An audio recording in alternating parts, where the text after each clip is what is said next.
बाबा सिद्दीकी की मौत ने कई सारे सवाल खड़ा कर दिए हैं। सोचिए, बाबा सिद्दीकी मुस्लिम समाज से थे, 3 बार चुनाव जीत चुके थे, मंत्री रह चुके थे, उनका बेटा विधायक है और बाहुबली भी थे। लेकिन हिंदू मुस्लिम ने बाबा सिद्दीकी की जान ले ली।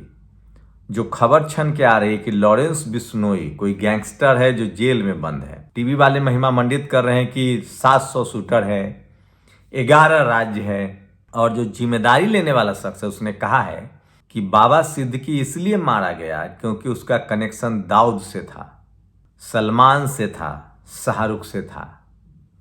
तो सोचिए, बाबा सिद्दीकी जिसकी पूरी राजनीतिक कैरियर कांग्रेस से शुरू हुई, कांग्रेस से विधायक रहे, एनएसयूआई से करियर शुरू हुई, बाद में जब महाराष्ट्र में सरकारें बदली तो बाबा सिद्दीकी ने सुरक्षा के लिए अपने आप को बीजेपी के पाले में खड़ा कर लिया। वो एनसीपी अजीत पवार गुट के नेता थे और बीजेपी के पाले में थे। जो सरकार चल रही है उस गठबंधन की सरकार है। क्या उसके बाद भी बाबा सिद्दीकी क्यों नहीं बच पाए? खुद एक केआरके, एक मुस्लिम समाज का ही एक्टर है, उसने कहा है कि 300 करोड़ का केस बाबा सिद्दीकी पर दर्ज हुआ था। प्रॉपर्टी कब्जा करने का उनका काम था। ये मैं नहीं कह रहा हूं, लेकिन मैं सिर्फ ये कहना चाह रहा हूं कि सोचिए हिंदू मुस्लिम का लेवल क्या हो गया है।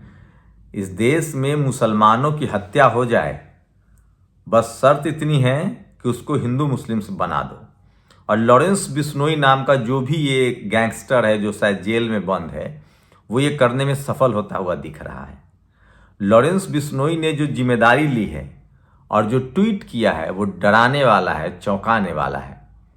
लॉरेंस बिश्नोई ने कहा है कि बाबा सिद्दीकी का सलमान खान से कनेक्शन था, दाऊद इब्राहिम से कनेक्शन था, इसलिए हमने मार दिया। तो ये देखिए, सोचिए किस तरह से हिंदू मुस्लिम की स्थिति हो गई और क्यों नहीं होगी। कई सारे ऐसे हत्या के आरोपी हैं जिनको फूल माला पहनाया जा रहा है। कई ऐसे आरोप दोषी हैं जिनको फूल माला पहनाया गया। गुजरात में किस तरह से फूल माला पहनाया गया है, किस तरह से यूपी में एक दरोगा के हत्यारे को फूल माला पहनाया गया, किस तरह से अभी लंकेश जो थी, पत्रकार थी, सोशल एक्टिविस्ट थी, गौरी लंकेश, उनके आरोपी जब जमानत से आए तो उनको माला पहनाया गया। तो जब सत्ता पक्ष के खून लग जाता है मुंह में, तो इस तरह की हत्याएं होती रहती है और आप कुछ नहीं कर पाएंगे।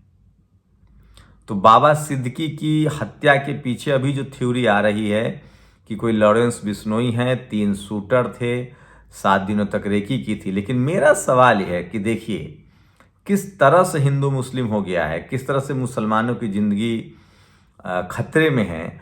और अगर वो बीजेपी के पाले में भी जाता है तो अभी गारंटी नहीं है कि आप बच पाएंगे। ये सबसे बड़ा सवाल है।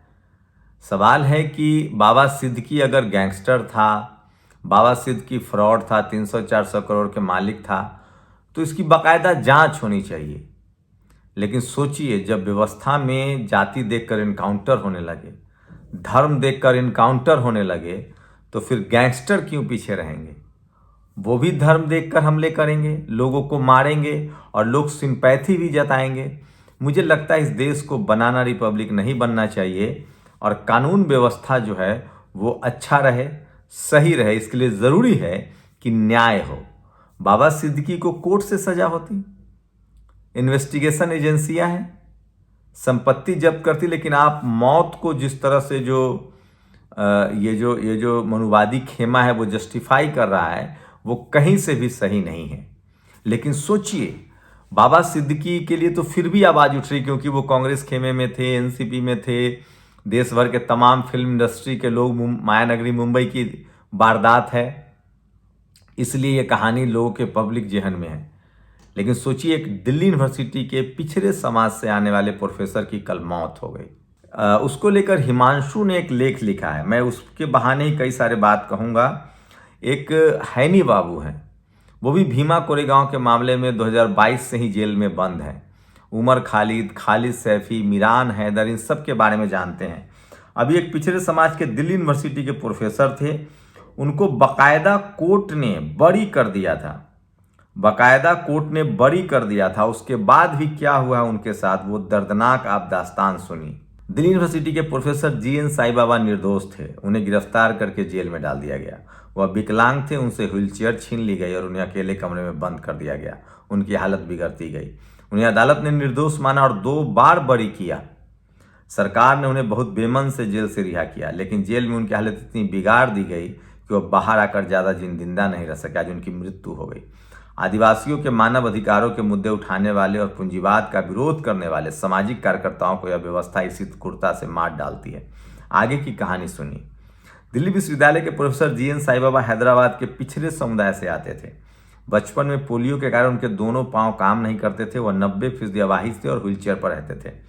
उन्होंने भारत के आदिवासी क्षेत्रों में बड़े पूंजीपतियों के लालच को पूरा करने के लिए सरकारों द्वारा, पुलिस और अर्धसैनिक बलों द्वारा आदिवासियों की हत्याओं और महिलाओं के साथ बलात्कार जैसे मानव अधिकार हनन के मुद्दों पर लिखा और बोला। वो डी में प्रोफेसर थे, ये हिमांशु कुमार बता रहे हैं। इस कारण सरकार ने उन्हें फर्जी मामले में फंसाकर नक्सलवादी कहकर गिरफ्तार कर लिया और उन्हें उम्र कैद की सजा सुना दी गई।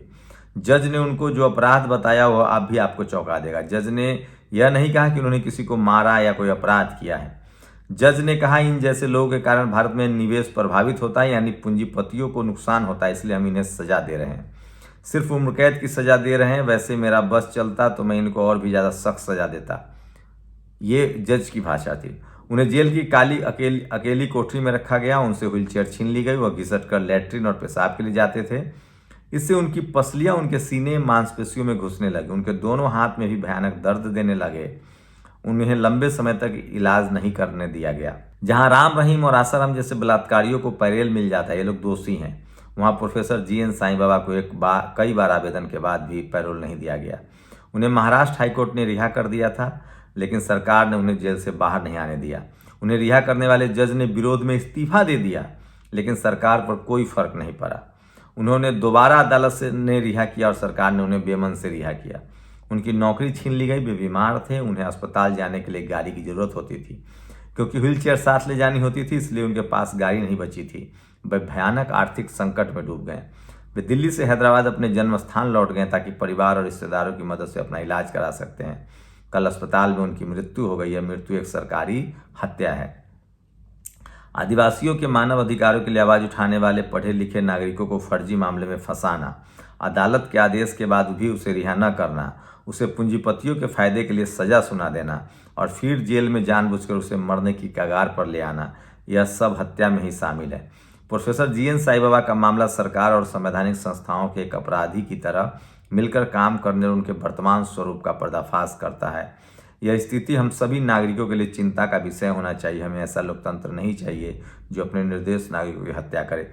ये हिमांशु की राय है। इसी को लेकर कल प्रधानमंत्री ने शायद कहा अर्बन नक्सल कांग्रेस को।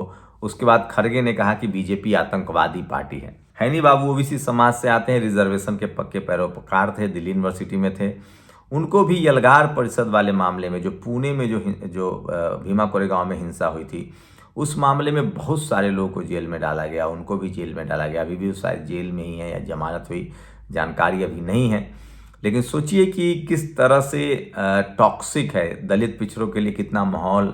मैं इसलिए इस देश के एससी एसटी ओबीसी लोगों से अपील करता हूं कि आप बाबा साहब के संवैधानिक दायरे में रहकर अपनी बात कहें और किसी भी नक्सलवादी मूवमेंट से न जुड़े और धैर्य बनाए रखें, संवैधानिक तरीके से लड़े, पढ़ाई लिखाई, स्कूल, अस्पताल, दवाई के रास्ते पर चले।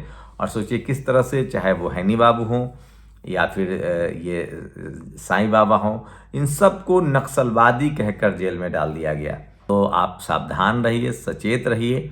और एक बात तो है कि मुस्लिमों के लिए भी अब स्थिति बहुत खराब हो गई है। जिस तरह से बाबा सिद्दीकी की हत्या हुई है, जो बंदा इतना बड़ा पावरफुल रिलेशनशिप में था, अब तो वो कांग्रेस छोड़कर बीजेपी में चला गया था, उसके बाद भी उसकी हत्या हुई। और जो हत्या का जो क्रेडिट ले रहा है, जो सरेआम कह रहा है कि वो मुस्लिम था, वो दाऊद इब्राहिम से मिला हुआ था, उसके सलमान खान से कनेक्शन है, इसलिए हमने मार दिया। फिलहाल अपडेट है कि इस हत्या के मामले में 2 आरोपी पकड़े गए हैं, एक यूपी और एक हरियाणा का। तीसरे आरोपी की तलाश हो रही है। तो सोचिए किस तरह से लोगों के दिमाग में हिंदू मुस्लिम भरा जा रहा है। लेकिन सोचिए आदिवासियों के खिलाफ, दलितों के खिलाफ, पिछड़ों के खिलाफ सत्ता ने कितनी क्रूरता से उनका दमन किया है और अब मुसलमानों पर भी उसी तरह के दमन हो रहे हैं। क्या आप इससे सहमत हैं? असहमत है? अपनी राय दीजिए। बाबा सिद्दीकी की हत्या के पीछे हिंदू मुस्लिम है या कुछ और है? आप बताइए। साईं बाबा जैसे मैं फिर कह रहा हूँ, इस देश के तमाम SC ST OBC किसानों से संवैधानिक दायरे में रहकर बात कीजिए और माओवाद, जातिवाद, ब्राह्मणवाद इस सब से दूर रहिए। शुक्रिया। नेशनल दस्तक की आपसे गुजारिश है कि अगर इसको बचाना चाहते हैं तो नेशनल दस्तक को सब्सक्राइब करने के लिए रेड कलर के सब्सक्राइब बटन को दबाएं, फिर बेल आइकन की घंटी दबाएं। नेशनल दस्तक को बचाने के लिए बहुत जरूरी है कि हर खबर को शेयर करें, लाइक करें, कमेंट जरूर करें।